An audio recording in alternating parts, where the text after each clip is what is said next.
Madam madam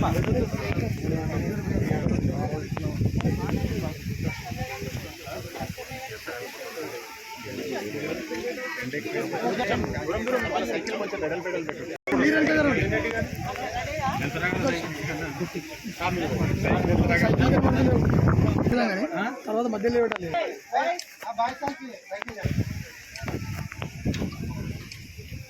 కర్తవ్యం సినిమాలో చూసినట్టు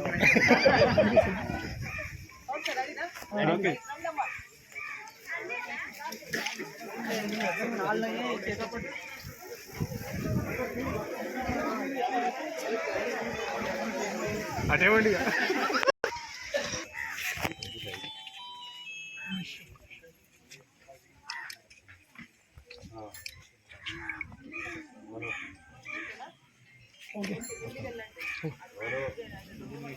మేడం ఒక్క నిమిషం బయట గ్రామ ప్రజలందరికీ తెలియజేస్తూ ఇంత మంచి సందర్భంలో గ్రామ సర్పంచ్ గారు విద్యావేత్తలు కాబట్టి ఆ గ్రామం యొక్క అభివృద్ధికి ఎంతో కృషి చేస్తున్నారు. నిజంగా విద్యను అభివృద్ధి చేయడానికి కృషి చేసినట్లయితే మనం అన్ని రకాలుగా అభివృద్ధి చెందుతాం. కాబట్టి ముఖ్యంగా గ్రామ సర్పంచ్ గారికి ప్రత్యేక తరపున ధన్యవాదాలు తెలియజేస్తూ, అలాగే మీ సర్పంచ్ గారు ఇంతగా మీకు చేదోడు వాదాడు ఉన్నారు కాబట్టి మీ విద్యార్థులందరూ కూడా ఉజ్వల భవిష్యత్తుకు ఆయన నాంది పలుకుతున్నాడు.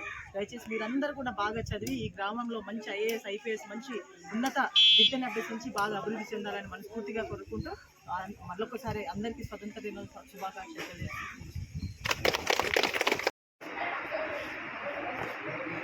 దాదాపల్లి స్కూల్ పిల్లలకు ఇబ్బంది కావద్దనే ఉద్దేశంతో ఎవరైతే 5 కిలోమీటర్స్ అప్ అండ్ డౌన్ నడుచుకుంటూ స్కూల్కి వెళ్తున్నారో వాళ్ళందరికీ సైకిల్ ఇస్తే వాళ్ళ యొక్క శ్రమ అనేది తగ్గుతుందనే ఉద్దేశంతో ఇంతకుముందు గిట్ట మనం చంద్రకాండలో ఒక 23 సైకిళ్ళు ఇచ్చినాము, వర్దీపూర్లో గిట్ట 32 సైకిళ్ళు ఇచ్చినాము. ఇంతకుముందు మన కాన్సెప్ట్ అనేది ఓన్లీ లేడీస్కి ఇద్దామనే ఉద్దేశంతో ఉండే. ఇప్పుడు ఏదైతే ఉన్నదో అమ్మాయిలతో పాటు అబ్బాయిలకు కూడా ఎవరైతే 5 కిలోమీటర్ల వరకు నడుచుకుంటూ వెళ్తుందో వాళ్ళకు దాంతో వాళ్ళకు టైం కానీ ఎడ్యుకేషన్ మీద ఇంకా కొంచెం ఈజీ కానీ అర్థమవుతుందనే ఉద్దేశంతో సైకిల్ ఇవ్వడం జరిగింది. గ్రామ డెవలప్మెంట్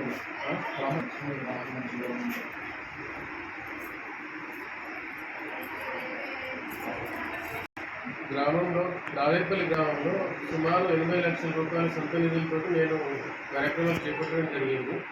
ఏదైతే ఉన్నారో హనుమాన్ టెంపుల్ నుంచి దుర్గమ్మ గుడి వరకు రోడ్ ఒకటి, పిల్లమ్మ గుడి దగ్గర రోడ్ ఒకటి, బీసీ కాలనీలో సీసీ రోడ్, తర్వాత వనజీవి రామయ్య గారు పద్మశ్రీ వనజీవి రామయ్య గారి పేరు మీద స్కూల్ దగ్గర ఒక పార్క్ ఏర్పాటు చేయడం జరిగింది. సొంత ల్యాండ్ 30 లక్షల సొంత ల్యాండ్ కోసం అక్కడ పార్క్ ఏర్పాటు చేయడం జరిగింది. 3 రోజుల కింద మన స్కూల్లో 2.5 లక్షల రూపాయలతోటి ప్లే ఐటమ్ తీసుకురావడం జరిగింది. గ్రామంలో వాళ్ళు స్కూలు ప్రధానోపాధ్యాయులు చెప్పినట్టుగా ఒక వాలంటీర్గా మనం ఏర్పాటు చేసినాం ఒక 6 months బ్యాక్. ప్రజెంట్ ఇంకా అక్షరాస్యత గ్రామంలో 100% అక్షరాస్యత వస్తేనే విలేజ్ డెవలప్మెంట్ అనే ఉద్దేశంతో గ్రామంలో ఇంకా వయోజన విద్య వాలంటీర్లు వ్యవస్థను తీసుకురావడం జరిగింది. దాంట్లో ఫస్ట్ ఇప్పుడు ఒక అమ్మాయి పనిచేస్తుంది. ఒక్కొక్క అమ్మాయికి 6 నుంచి 7 మంది వయోజనులు అప్పచెప్తున్నారు. 3 months లోపల వాళ్ళు తమంతలు తాము రాసుకునేటట్టు చదువుకునేటట్టు అక్షరాలు దిద్దేటట్టుగా ఏర్పాటు చేయడం జరుగుతుంది.